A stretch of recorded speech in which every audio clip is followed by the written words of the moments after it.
We are consistently told that the secret to a long, healthy life lies in plants. The standard advice is that to avoid chronic disease and reach old age, we need to cut out animal products and eat more vegetables. But a massive longitudinal study conducted in China complicates that advice.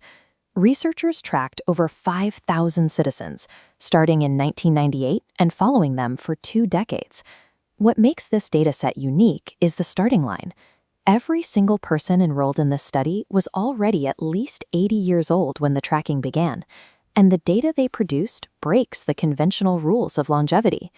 The researchers found that the participants who regularly ate meat were statistically more likely to become centenarians than those who entirely avoided it. Does this mean we should abandon the plant-based rulebook for ribeyes, or does the biology of extreme age follow its own logic? Acting on raw statistics without understanding the variables underneath, it's so bad nutritional advice spreads. To make sense of this, we have to look closely at who exactly was benefiting from that meat. Let's focus on the actual human beings in this 80-plus demographic. This chart shows survival rates. The gap is clear, but the meat advantage wasn't universal. Filtering by body weight, the advantage isolated entirely to severely underweight individuals. For older adults at a healthy weight, eating meat provided no advantage. Their survival lines are identical. The numbers show us that meat isn't a magical fountain of youth.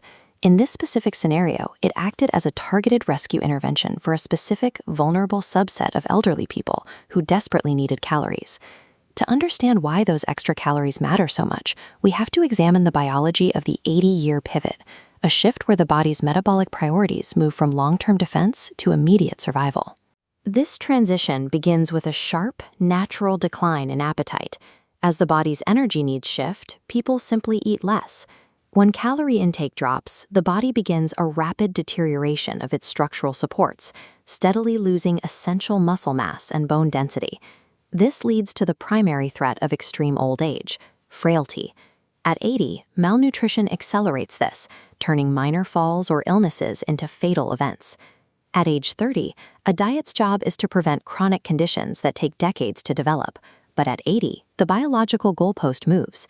In extreme old age, surviving the immediate threat of wasting away overrides the long-term preventative benefits of restrictive dieting.